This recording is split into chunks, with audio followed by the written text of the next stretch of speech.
दिफाई तज्जिया कार major general retired Tariq Rashid साहब ने हमें ज्वाइन किया, उनका मौक़िफ़ भी लेते हैं इस मामले पर।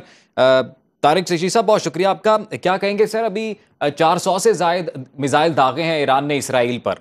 ईरान ये हमला उस पर ना करता तो ये बड़ा लाइकली था कि इसराइल ने ईरान पे हमला कर देना। उनके प्राइम मिनिस्टर ने बड़ा क्लियर बयान दिया था कि हम इसराइल पे किसी वक्त, ईरान पे किसी वक्त भी हमला कर सकते हैं।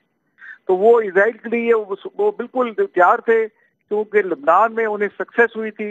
वहाँ दर्जनों हिजबुल्लाह के लोगों को, लीडरों को उन्होंने मारा, और अब उन्होंने ज़मीनी हमला भी शुरू कर दिया था।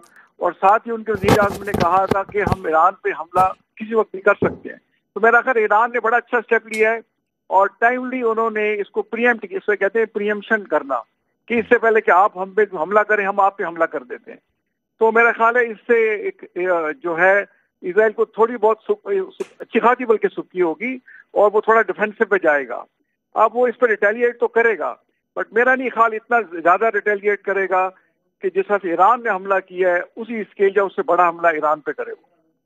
जनरल साहब, अभी जिस तरह हबीब अकरम साहब भी कह रहे थे कि इसराइल की भरपूर ये कोशिश है कि ईरान किसी तरीके से डायरेक्टली इस वॉर में इन्वॉल्व हो, तो अब आपको इस हमले के बाद क्या लगता है, ये वॉर थिएटर मशरिक वस्ता में मजीद एक्सपैंड होता आप देखते हैं, या ये सिर्फ हसन नसरुल्लाह के बाद एक प्रेशर था ईरानियन हुकूमत पे भी, तो ये सिर्फ उसी के लिए मिसाइल दागे गए हैं, इसके बाद मामला फिर ठंडा हो जाएगा?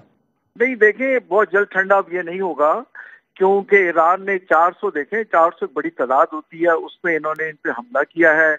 और इजराइल बड़े इसको अपने वो एक जश्न से मना रहे थे या अपनी फतह करार दे रहे थे, तो उन्हें थोड़ा सा ये थोड़ा बैक फुट पे जाना होगा। अब ये जैसे उनकी कैबिनेट बैठ गई है इजराइल में भी और अमेरिका में भी, अब अगले 1-2 दिन में देखना होगा वो क्या करते हैं। मेरी अपनी ये असेसमेंट है कि वो रिटेलिएट जरूर करेंगे, लेकिन इतना बड़ा नहीं करेंगे ओवरवेलमिंगली, कि जितना ईरान ने उन पे 400 दागे हैं तो वो इन पे 800 नहीं दागेंगे। वो कुछ मिसाइल जरूर फायर करेंगे, बट ओवरऑल अल्टीमेटली मेरा अपना ख्याल है कि चीजें कंट्रोल्ड रहेंगी। चीज़ें कंट्रोल रहेंगी। अच्छा जनरल साहब, आपको क्या लगता है कि अभी मजीद ईरान के लिए कॉन्सिक्वेंसेस किस तरह के हो सकते हैं? जैसे अमरीकी सदर की जानिब से बिलखसूस ये कहा गया कि अगर ईरान डायरेक्ट कोई हमला करता है तो अमरीका भरपूर साथ देगा इसराइल का।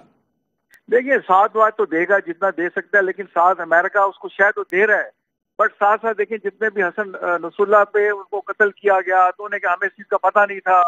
पहले इस्माइल हनिया को मारा तो तेहरान में, तो कह लेंगे हमें इस चीज का पता नहीं था। वो उसे शायद जरूर देता है, बट साथ उसको डर भी है कि ईरान की उसके खिलाफ कहीं रिटेलिएशन या ऐसा इकदाम ना उठाए जिससे कि उनको सुखी हो या अमेरिका को नुकसान पहुंचे। तो मेरा अपना ये ख्याल है कि इसराइल जरूर, जैसे उन्होंने कहा कि ईरान का हर जगह हमारे रीच में है, तो वो मिसाइल से भी कर सकते हैं, जहाजों से भी, एयरक्राफ्ट को भी उससे जो है उनसे अटैक कर सकते हैं। अटैक वो जरूर करेंगे।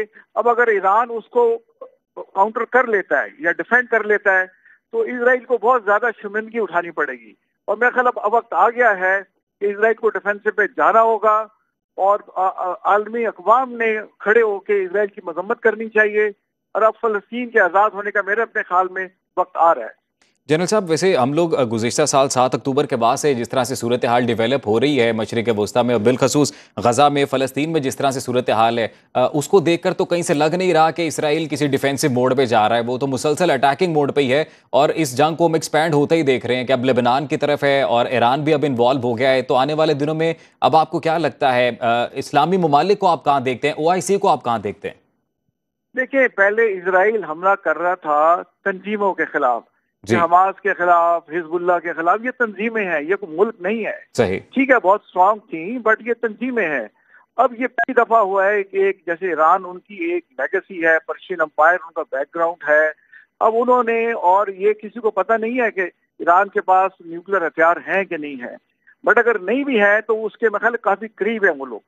तो अब ये देखना होगा कि एक मुल्क ने उनसे प्रियम्पशन की है, और ईरान का ये हक बनता था कि उन्हें धमकी मिली थी इजराइल प्राइम मिनिस्टर से कि हम किसी वक्त आप पे अटैक कर सकते हैं। उस धमकी के जवाब में उन्होंने प्रियम्पशन लॉन्च की है। अब OIC को ये करना होगा कि ईरान के पीछे खड़े हों और मुस्लिम दुनिया एक यूनिफाइड स्टांस ले, तो इसराइल, तो फलस्तीन का मसला हल हो सकता है।